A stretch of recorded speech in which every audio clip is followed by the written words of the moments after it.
Agora cantarei ao meu amado o cântico do meu querido a respeito da sua vinha. O meu amado tem uma vinha em um outeiro fértil, e a cercou, e a limpou das pedras, e a plantou de excelentes vides. Edificou no meio dela uma torre, e também construiu nela um lagar, e esperava que desse uvas boas, mas deu uvas bravas. Agora, pois, ó moradores de Jerusalém e homens de Judá, julgai, vos peço, entre mim e a minha vinha. Que mais eu poderia fazer à minha vinha que eu não tenha feito? E como? Esperando eu que desse uvas boas, veio a produzir uvas bravas. Agora, pois, vos farei saber o que eu hei de fazer à minha vinha. Tirarei a sua sebe, a sua cerca, tirarei a sua cerca para que sirva de pasto. Derrubarei a sua parede para que seja pisada. Feche os seus olhos. Pai, em nome de Jesus, eis aqui a tua palavra. Continua falando conosco e usa-me como um canal de bênção nesta hora, pelo poder do nome de Jesus. Você pode dizer amém? Bom, nós vamos olhar a parábola da vinha do profeta do Antigo Testamento, apontando para Jesus. Este é Isaías, o também chamado profeta messiânico. O alerta dado por esta parábola é algo muito importante e que precisa ser visto com muito carinho, com muito cuidado, principalmente pelo que andamos ouvindo, certo? Na internet, na visão de algumas pessoas, oferecendo a nós o que chamamos de supergraça. Aquilo que faz com que o homem seja capaz de ser salvo independente daquilo que ele faça. Esse é um texto que nos traz uma consciência muito grande. Eu quero fazer uma reflexão rápida, né, desses 5 versículos. O primeiro começa dizendo: eu vou cantar um cântico do meu querido a respeito da sua vinha. Nós vamos ter uma plantação de uvas como uma forma de comparação entre o povo de Deus, entre o povo escolhido por Deus e a vinha e a plantação de uva. Então, o exemplo que vai ser dado agora, ele traz a comparação entre você e essa vinha, entre mim e essa vinha. E aí, o texto continua dizendo ainda no verso 1: o meu amado tem uma vinha num outeiro fértil. Preste atenção, porque ele faz questão de dizer que tipo de solo é você. Que tipo de coração você tem? Pois na parábola do semeador, nós vamos verificar que a semente é a palavra de Deus, o solo é o nosso coração, certo? E o nosso solo pode viver em 4 ambientes. O impermeável à beira do caminho, o solo com pedras, o com espinhos e o solo bom. Dessa parábola, nós temos 4 solos e apenas um produtivo, o que significa que todos os outros precisarão ser beneficiados para se tornarem produtivos. Mas ele faz questão de dizer que o solo é fértil. que seu povo é fértil, que a igreja é fértil, que você é fértil, que seu marido é fértil, que seus pais são férteis, que sua esposa é fértil.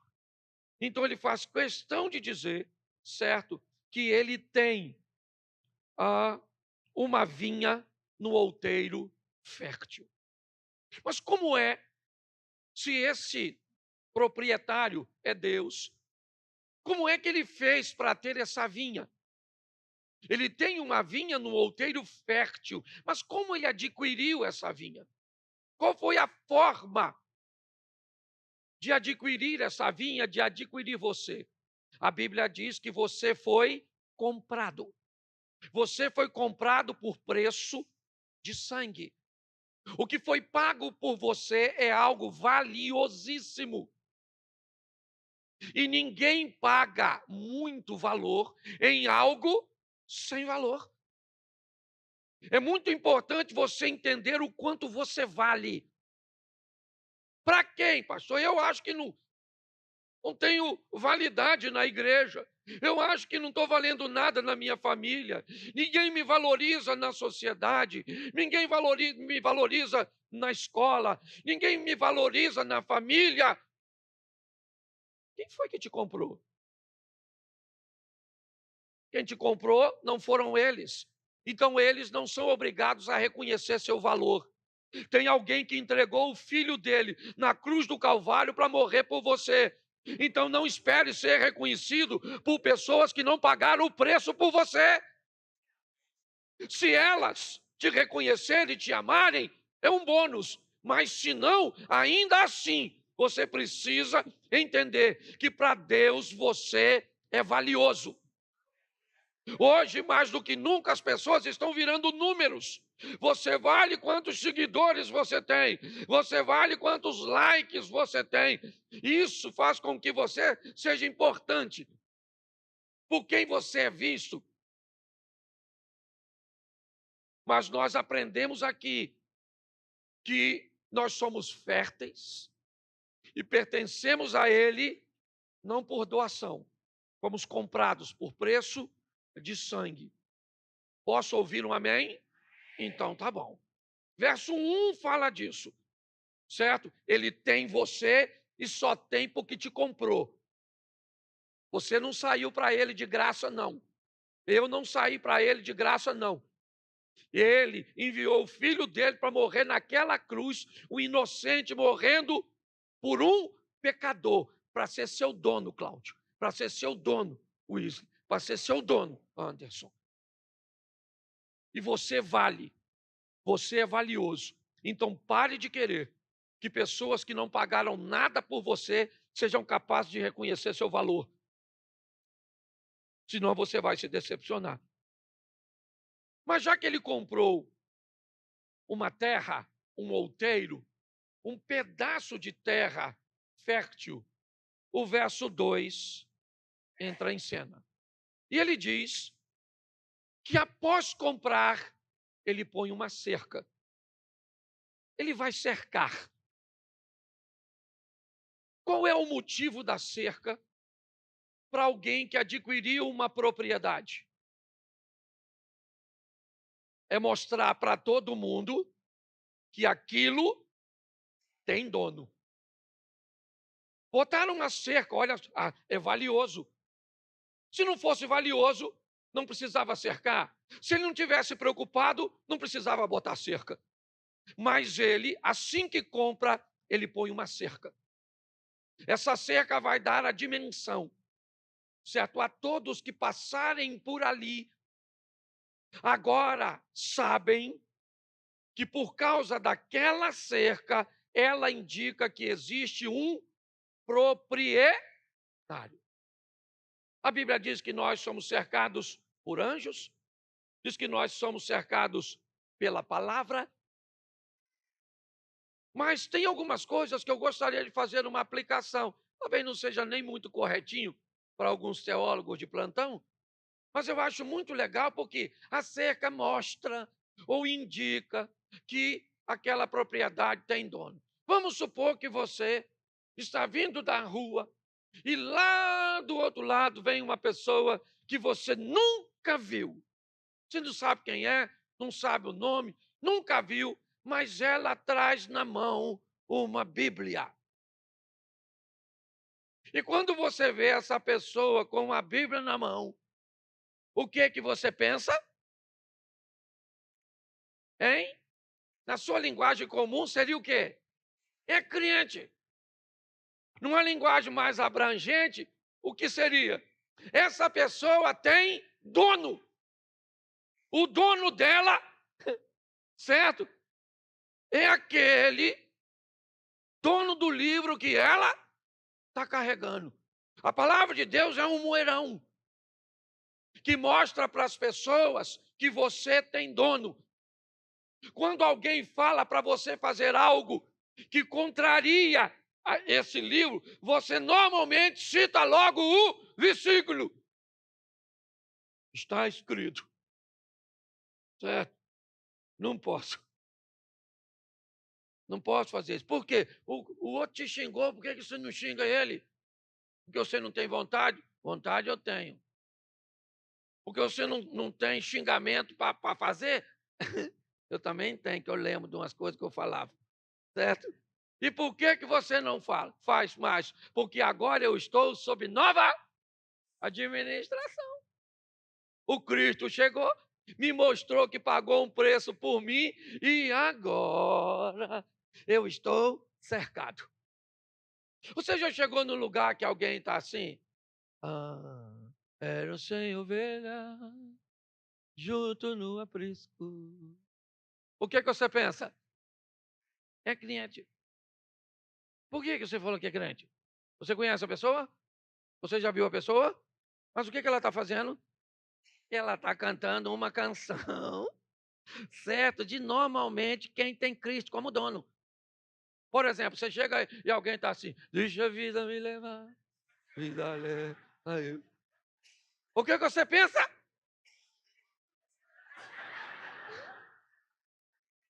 É lógico que eu estou brincando, estou falando simplesmente de uma canção. Por favor, não estou, certo?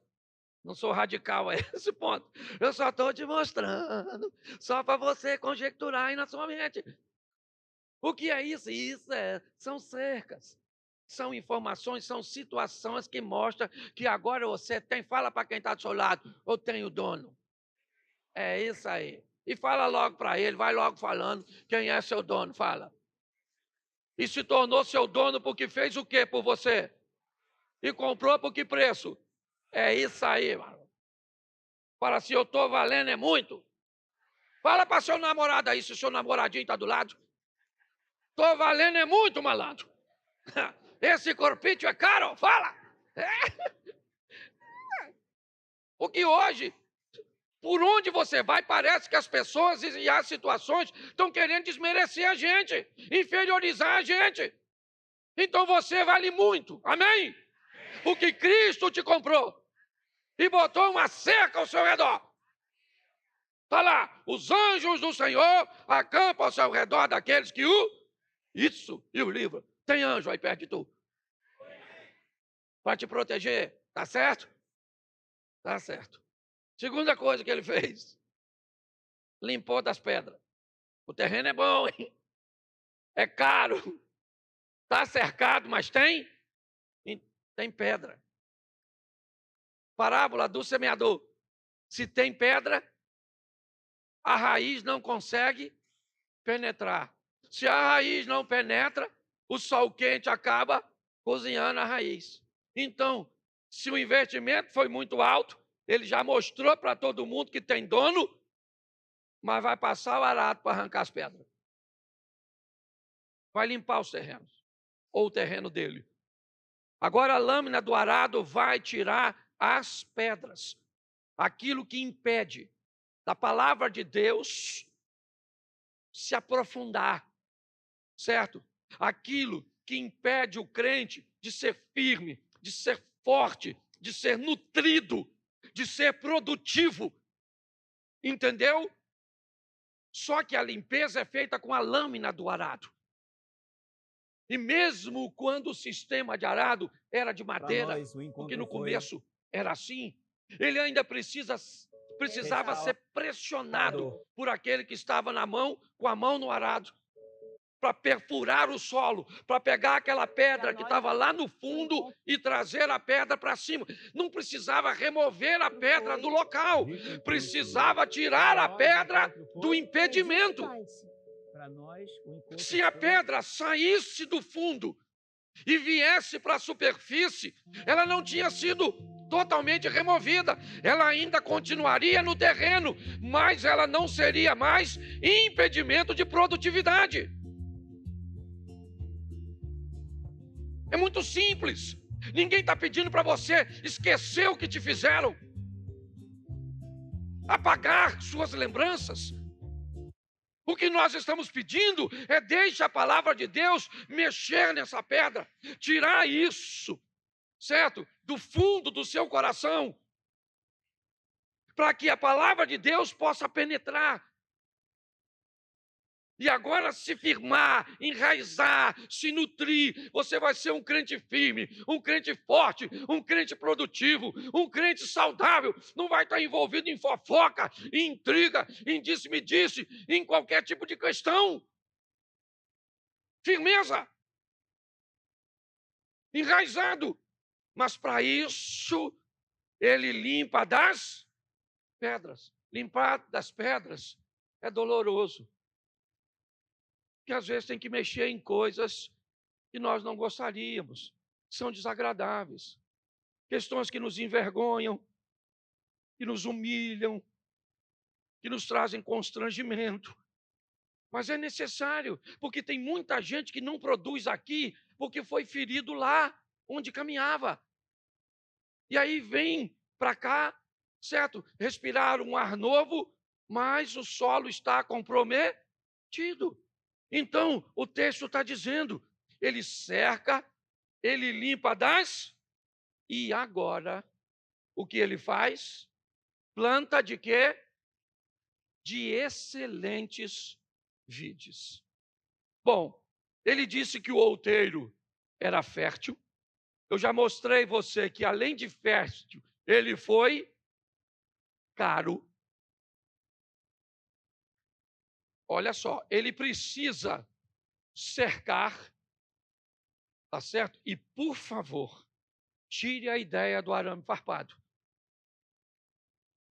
Tire a ideia do arame, porque cerca nesse tempo não tinha nada a ver com arame.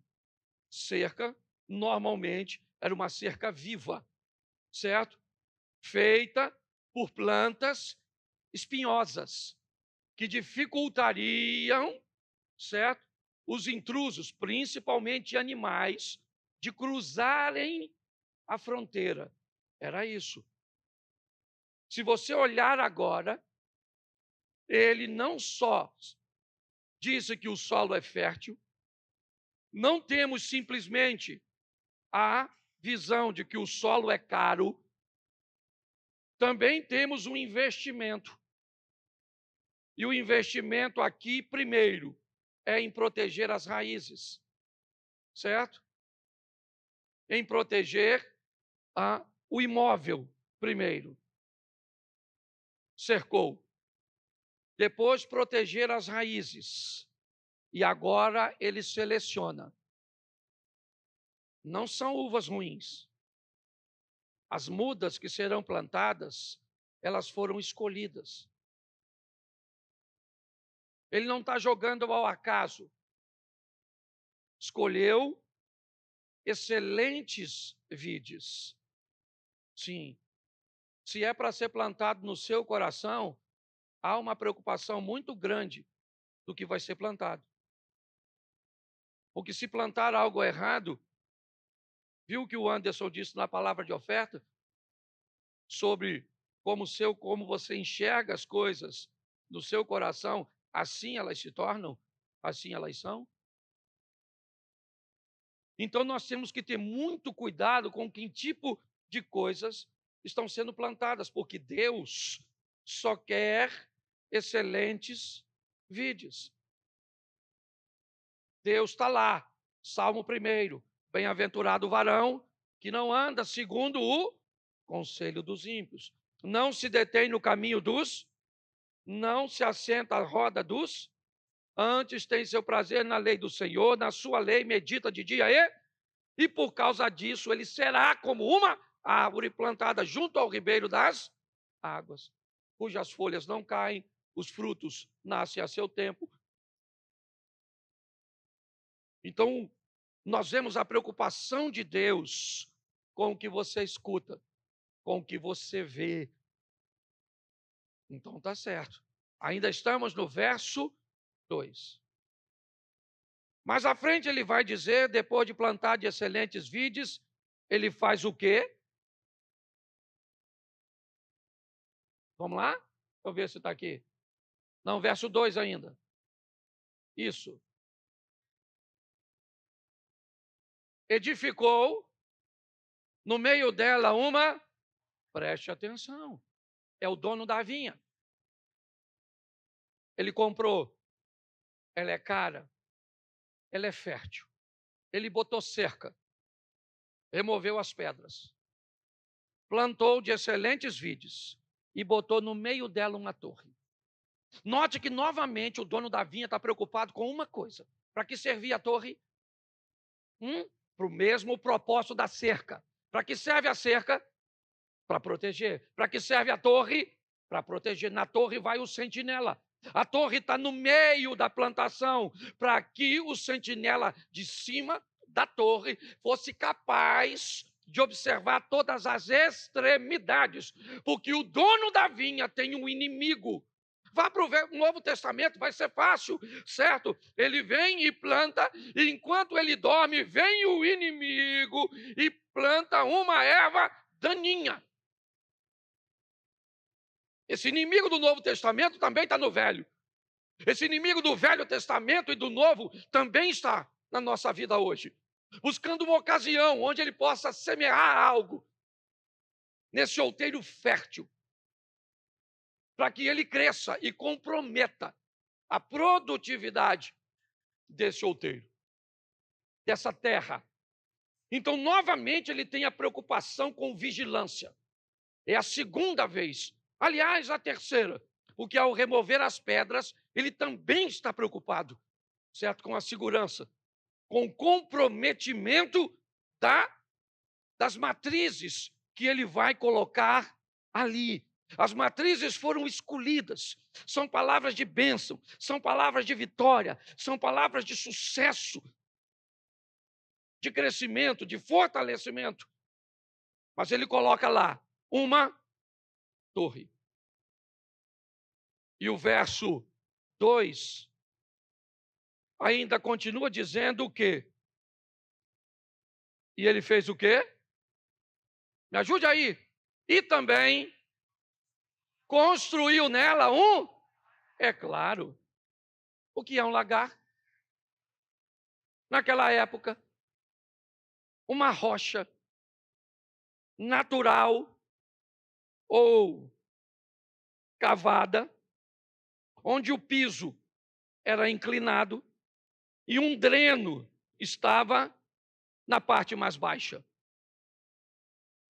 Nesse ambiente, as uvas eram jogadas, ali eram pisadas, e tudo que saía das uvas percorria o caminho até o dreno. Bom, se ele disse que comprou, cercou, limpou, escolheu a matriz e construiu uma torre, está na hora de dizer ao que veio. Ele não fez tudo isso à toa. Ele fez tudo isso porque ele esperava de você e de mim o quê?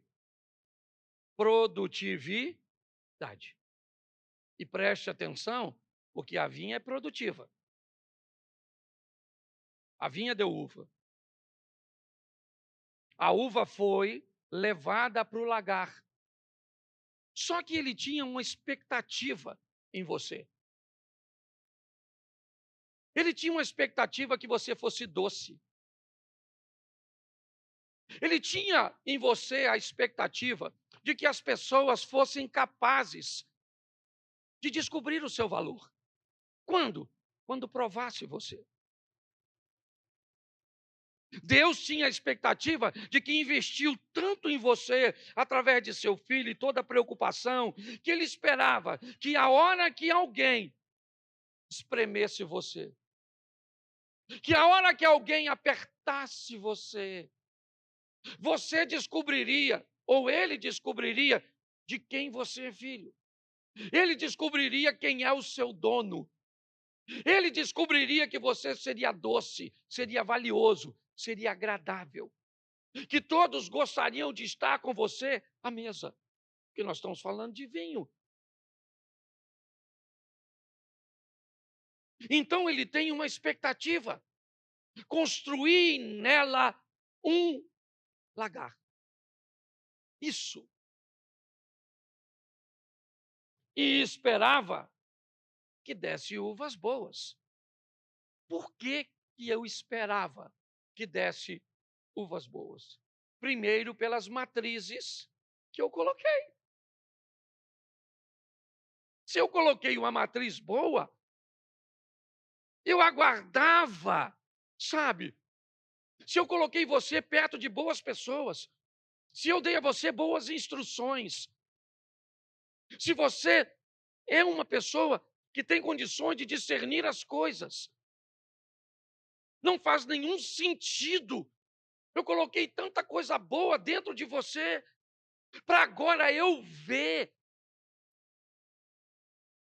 as pessoas cuspindo você, colocando você para fora, dizendo que você é amarga, que você não tem valor, que é difícil, que não querem estar com você à mesa. Não era isso que ele esperava. Mas foi isso que aconteceu. Depois de tanto investimento que Deus fez em mim e em você, na hora que as pessoas foram nos provar, não estava legal. Estava bem ruinzinho. E aí, o verso 3 entra em cena. Agora é uma pergunta.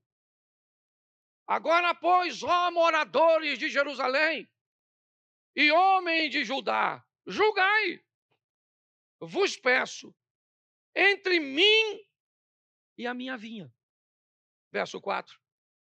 Que mais eu poderia fazer à minha vinha que eu não tenha feito? O que eu poderia? Me diga. Deus está falando isso para mim, está falando com você. Anderson, o que eu poderia fazer mais para você? Para que você cuidasse mais da sua família, dos seus negócios, para que Deus fosse visto através da sua vida. O que mais? O que mais ele poderia fazer por você? Hein? Para que as pessoas lá no trabalho te reconhecessem como um homem de Deus. Para que as pessoas lá na escola te reconhecessem como um homem de Deus. Para que seus vizinhos te reconhecessem como um homem de Deus. Para que as pessoas que te provassem dissessem: nossa, é bom, é doce, é agradável, é uma pessoa de valor. O dono dela é Deus. Porque tem muita gente que está na igreja, mas o que ela produz, se alguém perguntar quem é o pai dela ou quem é um dono, não vai ser Deus. E às vezes, nós podemos ouvir isso com razão. Então, ele está dizendo: o que mais eu podia fazer? A minha vinha que eu não tenha feito. E como, esperando eu que desse uvas boas, ela veio produzir uvas bravas. Então, o verso 5 entra em cena. Agora, pois, eu vos farei saber o que eu hei de fazer à minha vinha. Pronto. Você vai ouvir agora, não é coisa que a supergraça vai dizer para você. A internet vai dizer para você que Deus só quer o seu coração, que você pode viver do jeito que você quiser. Que é o seu corpo, são suas regras. É isso. Mas ele diz claramente: agora, pois, vos farei saber o que hei de fazer à minha vinha. Ela é minha, fui eu que comprei, fui eu que cerquei, fui eu que limpei, eu paguei por ela, eu tenho direito sobre ela. O dono da vinha é Jesus e a Bíblia diz: por ele, tudo foi feito por ele, e sem ele, nada do que foi feito se fez. Ele está dizendo: vou falar para vocês o que eu vou fazer à minha vinha. Tirarei a sua cerca, a sua sebe, para que ela sirva de pasto. Derrubarei ou derribarei a sua parede, para que seja pisada. Põe o verso 6. E a tornarei em deserto. Não será podada, nem cavada, mas crescerão nelas espinheiros, né? Sarça e espinheiros. E as nuvens darei ordem que não derramem chuva sobre ela. Verso 7. Porque a vinha do Senhor dos Exércitos é a casa de Israel.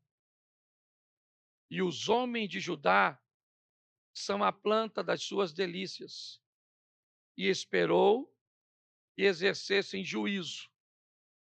E eis aqui opressão, justiça, eis aqui clamor. A minha reflexão nessa noite tem por propósito mostrar o quanto você vale e o quanto Deus investiu e investe em você. Eu só gostaria que você saísse daqui com a preocupação do que, ou que nós saíssemos, não é nem você, nós, que essa palavra também é para mim. Saíssemos daqui pensando, o que nós estamos produzindo? Em que tipo de conversas nós estamos enfiados? Em que tipo de negócios nós estamos fazendo? Que tipo de relacionamentos nós estamos nos misturando? Em que tipo de grupos nós pertencemos nas redes sociais? Que tipo, certo, de sites, que tipo de ambiente nós estamos frequentando? O que nós estamos, o que sai de nós quando alguém nos espreme? O que sai de nós quando alguém nos pressiona? Segundo o texto, Deus espera que saia de nós o reflexo de tanto investimento que Ele fez em nós. Mas Ele diz, se você optar por não produzir, eu não tenho mais o que fazer com você, a não ser reconhecer a sua improdutividade. Reconhecer que você optou por não ter valor. Então eu vou dizer o que vou fazer com você. Eu vou cortar você, eu vou tirar a sua proteção, você será invadida, certo? E não será produtiva, não vai haver chuva sobre você. Isso é um alerta muito grande. Eu não sei onde você vai produzir. E escute o que eu vou lhe falar agora. A Bíblia diz assim: ide por todo o mundo, pregai o evangelho a toda. Preste atenção em mim, porque é sobre isso que eu quero terminar. Como é o seu nome? Luciana.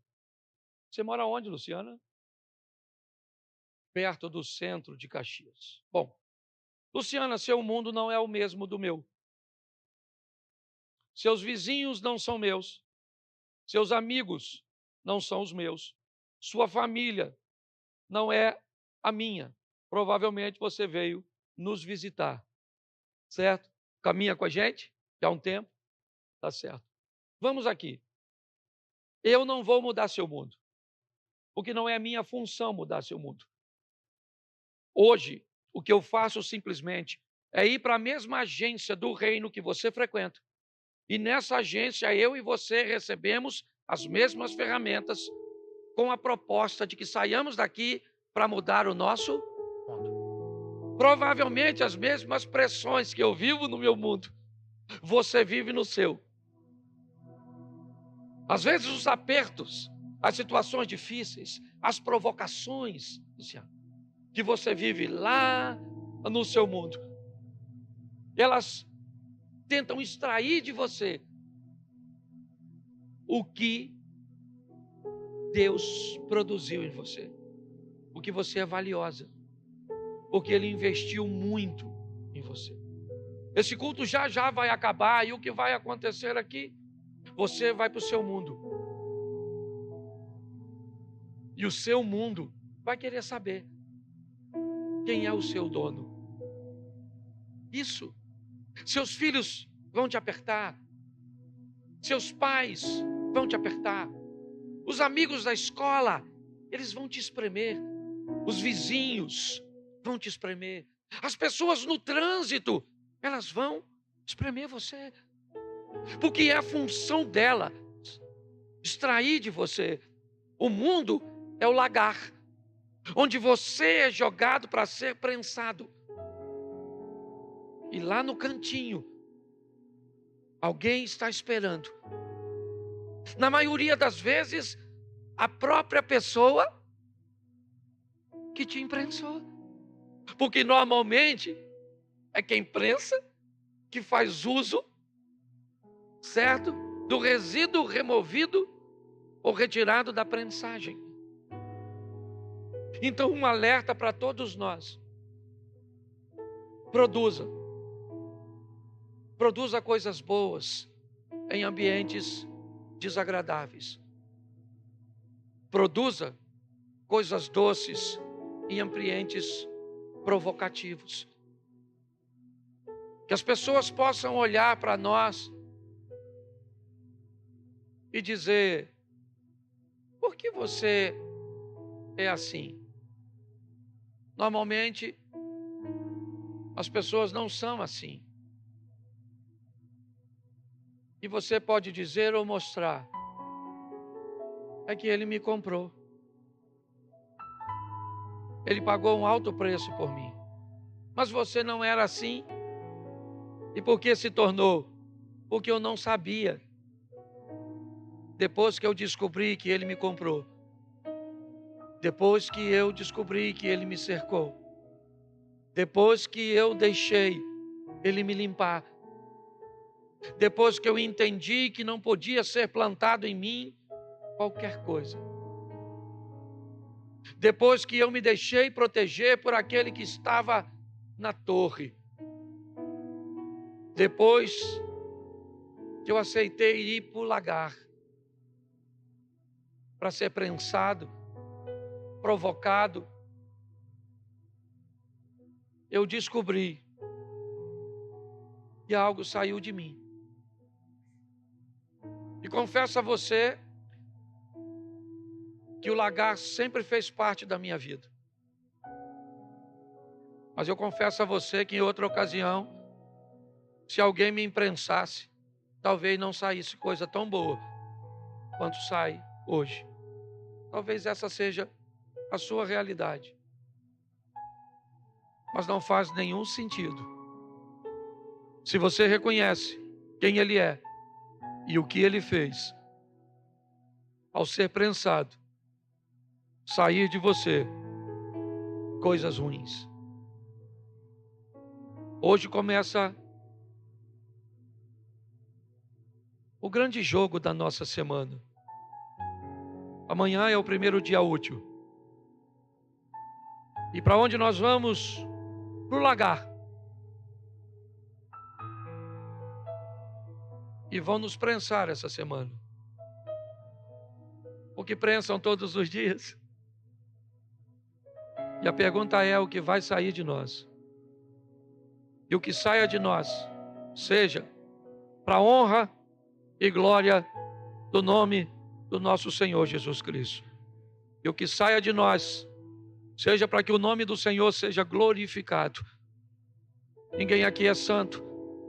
E Deus não pede de ninguém perfeição. Deus só pede a cada um de nós aperfeiçoamento. O que Deus espera é que amanhã sejamos melhor do que hoje.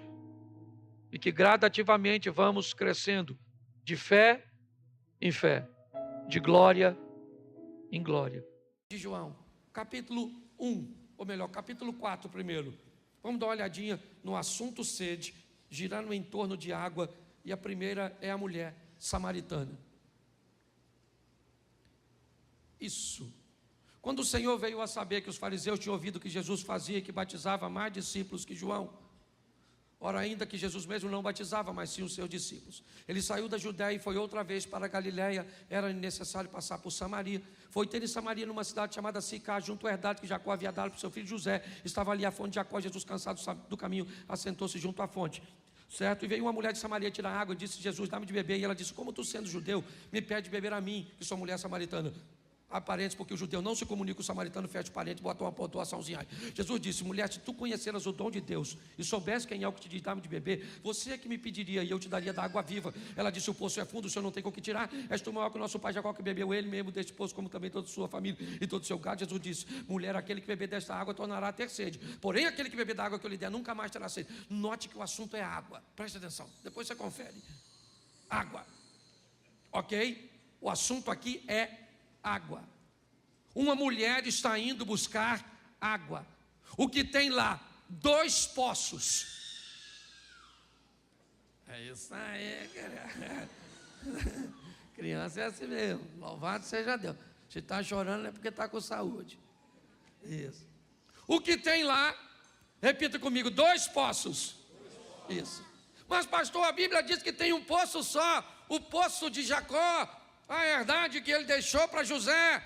Bom, isso é o que tem o H2O. Tá certo?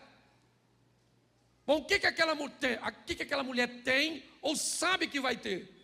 Sede. Não significa que ela está com sede no momento que está tirando água. Como ela não tem uma água encarnada como nós, ok? O que ela faz? Ela vai atrás da água. Ela sabe onde a água está. Ela sabe. Ela sabe que para tirar a água, ela vai precisar de algumas ferramentas. Ela sabe que o poço é fundo, ela mesmo disse a Jesus.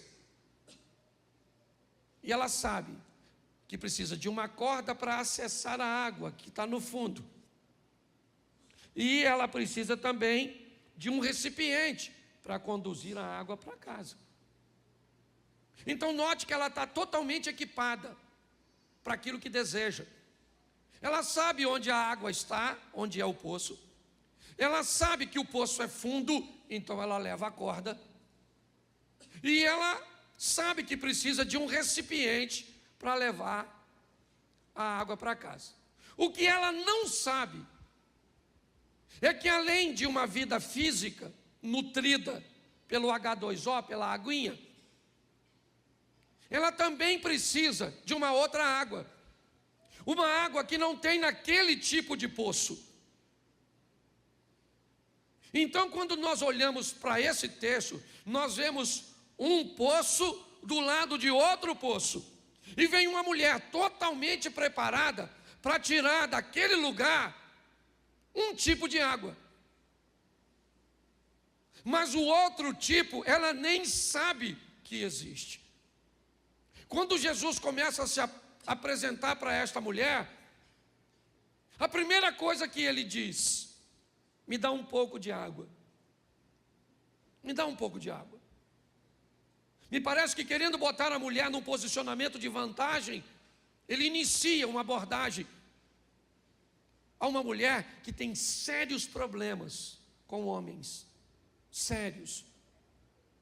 Ela não era mais uma garotinha, já passou por 5 relacionamentos frustrados, está dividindo um cesto de um homem que não é dela, ou seja, está vivendo um adultério. Até o presente momento, ela sempre encontrou homens que queriam tirar proveito de seu corpo. Mas preste atenção, na Bíblia, deixa eu fazer uma analogia aqui. O 7 é considerado um número perfeito, sim ou não? Sim ou não? Ela já teve quantos homens? Então está na hora de encontrar o 7º. Jesus, o 7º homem, ele não quer seu corpo, ele não quer prazer com ela. Muito pelo contrário, ele quer oferecer a ela o prazer.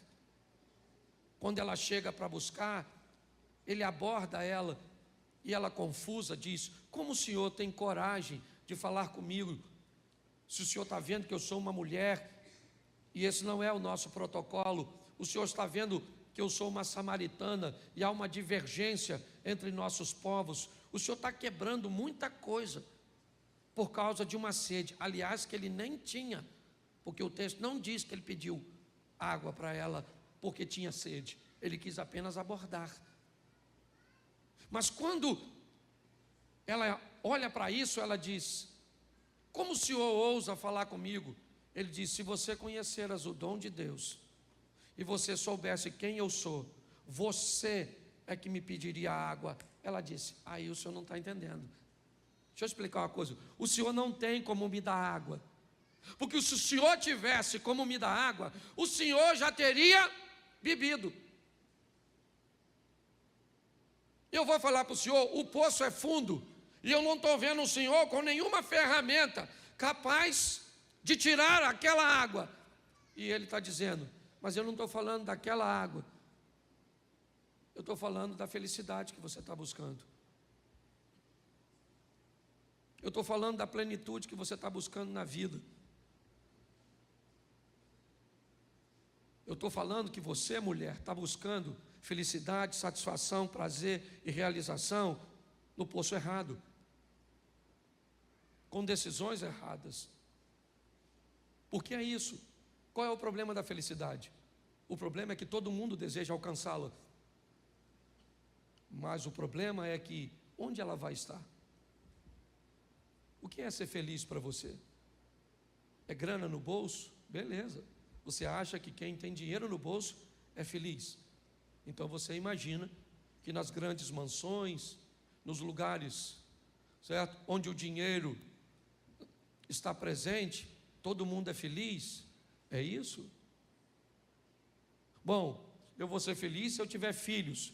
Então todo mundo que tem filhos é feliz? Eu vou ser feliz se eu casar. Então todo mundo que casa é feliz? Eu vou ser feliz se comprar uma casa própria. Então quer dizer que uma pessoa que não tem muito dinheiro, que não tem filhos, que é solteira e que mora de aluguel, ela é sentenciada à infelicidade? Não.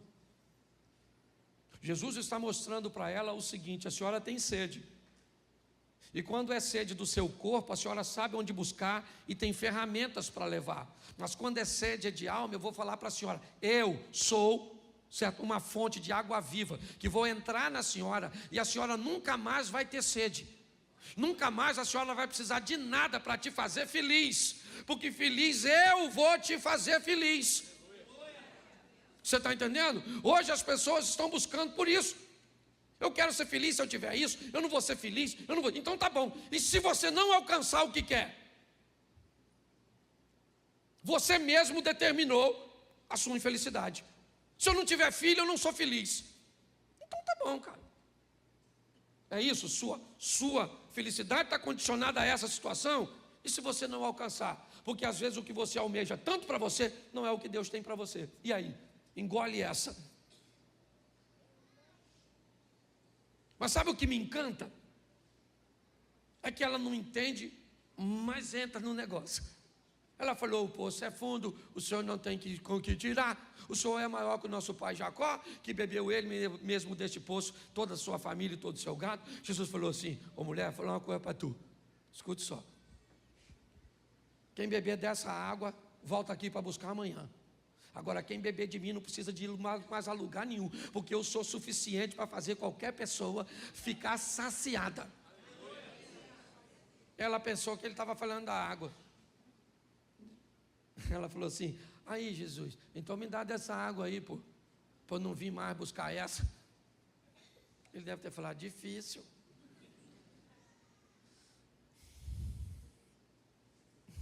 Você não entendeu nada. Então vamos mudar de assunto? Não queria mexer nisso, mas vou. Vai chamar seu marido. Aí ela falou: marido? Caraca, vamos voltar para a água, que eu acho que eu ia ficar mais confortável. Deixa eu explicar ao senhor: eu não tenho marido não, moço, eu sou solteira. Ele falou: pois é, dona, a senhora não tem, porque a senhora já teve 5, já está com um que nem é seu. Ela falou: caramba, fofoca terrível. Ela não sabe que ele é Jesus. Então ela deve estar falando: puxa vida, descobriu quem eu sou. Caramba. Ô moço, eu estou vendo que o senhor é profeta. O senhor é alguém diferente. O senhor não é igual aos outros homens que eu encontrei.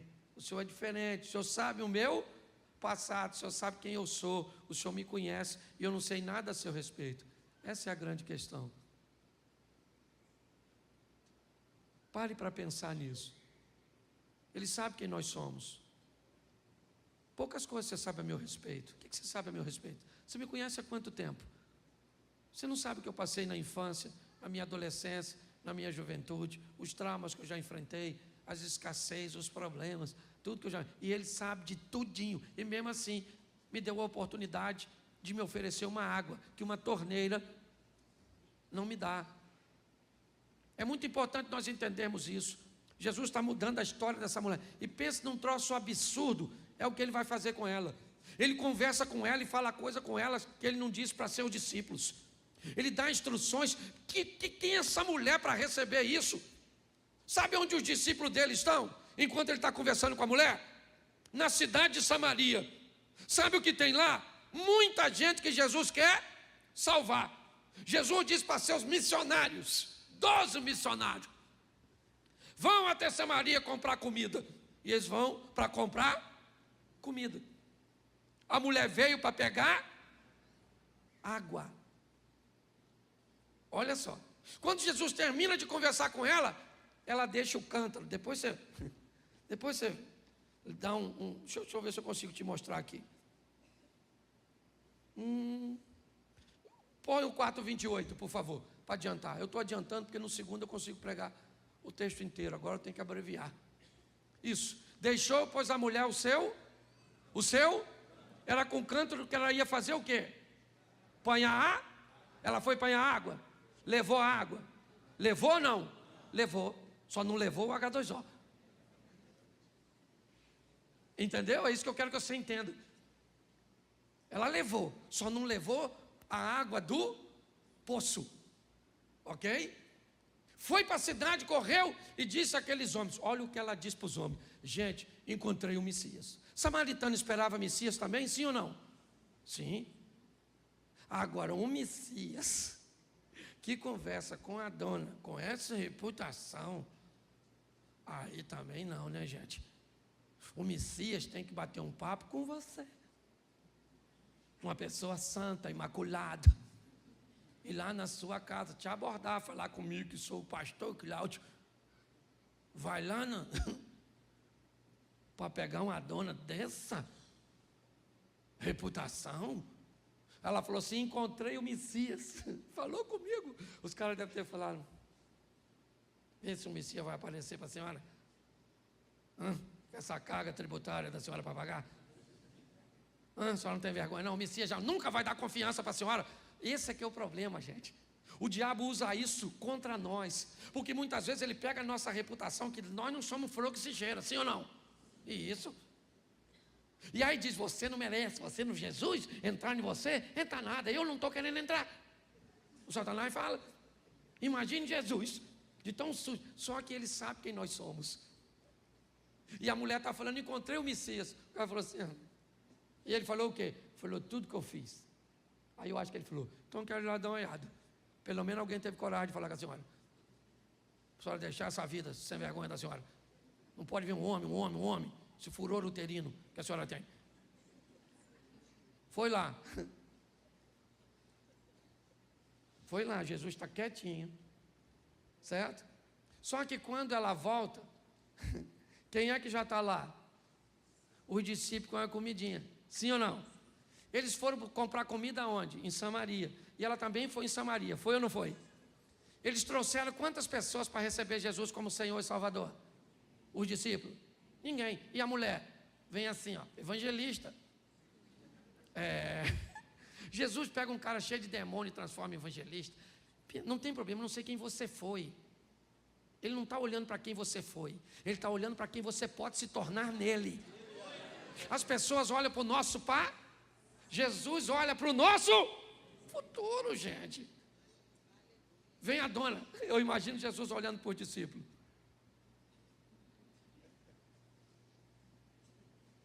Aquilo é que é evangelista. Olha como é que a dona vem cheia de alma e vocês vêm cheio de sacolinha do supermercado.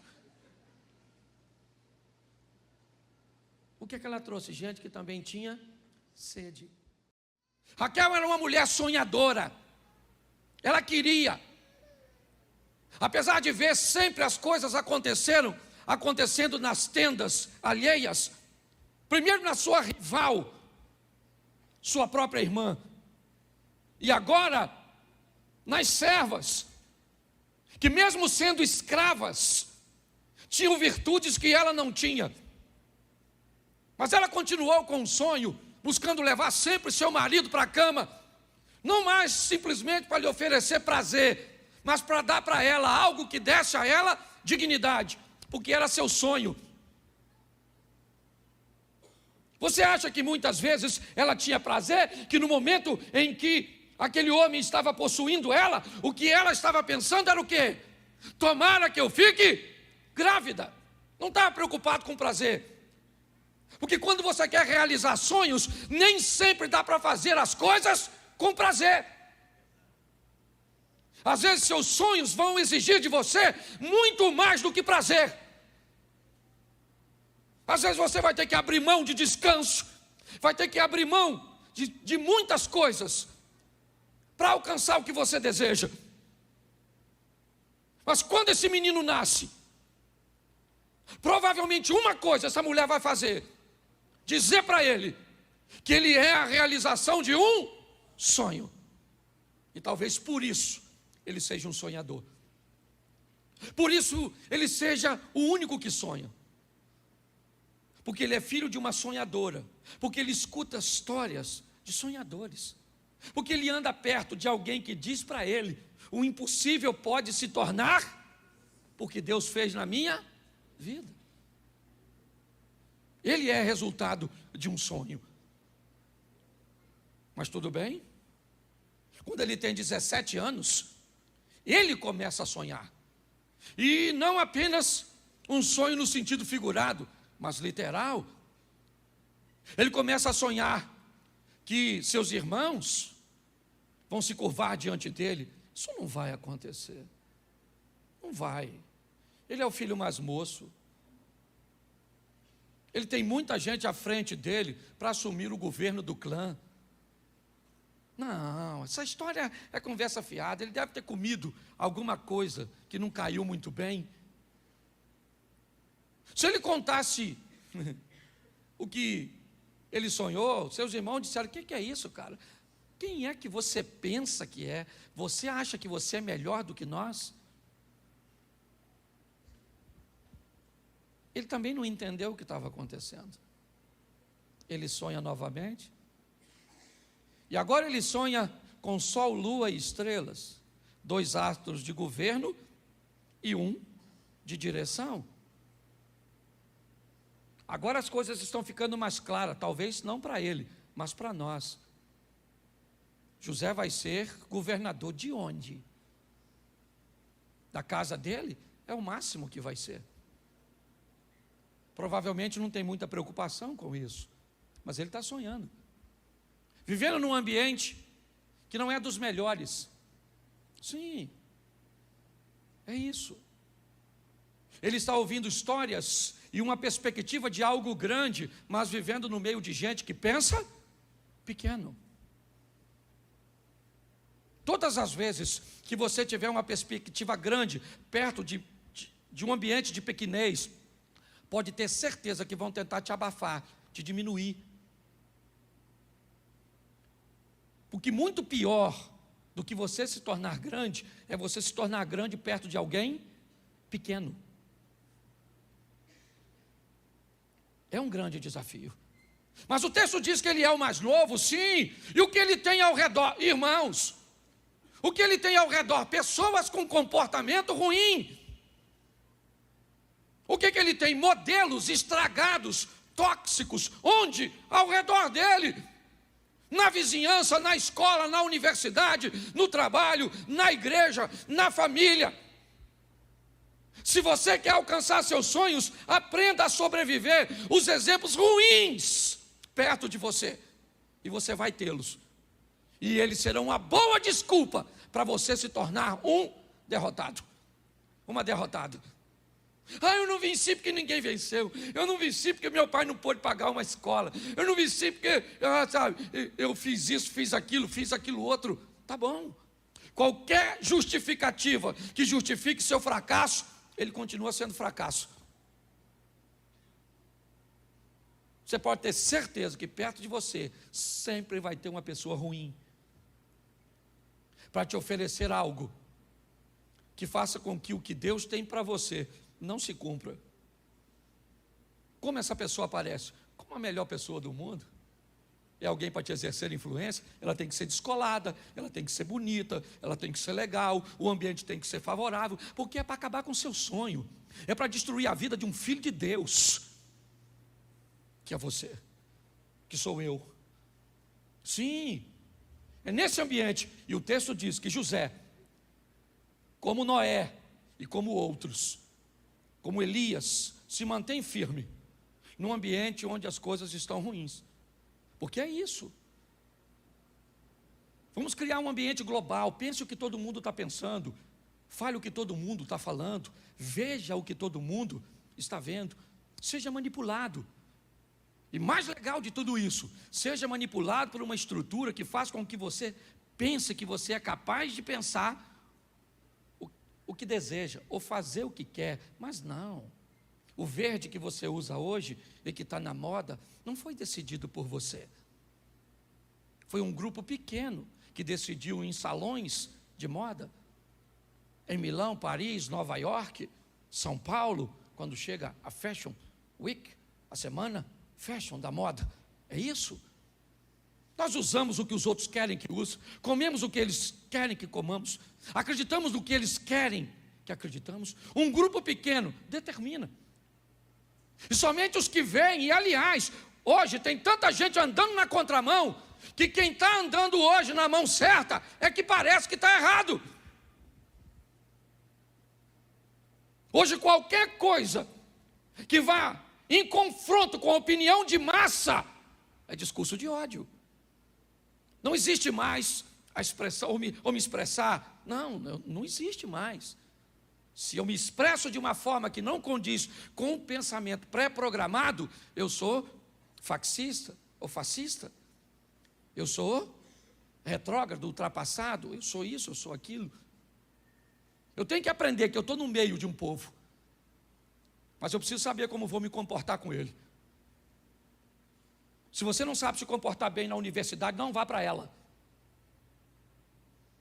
Se você não é capaz de se comportar bem no ambiente, e se ele pode te corromper, se você não tem maturidade, não vá.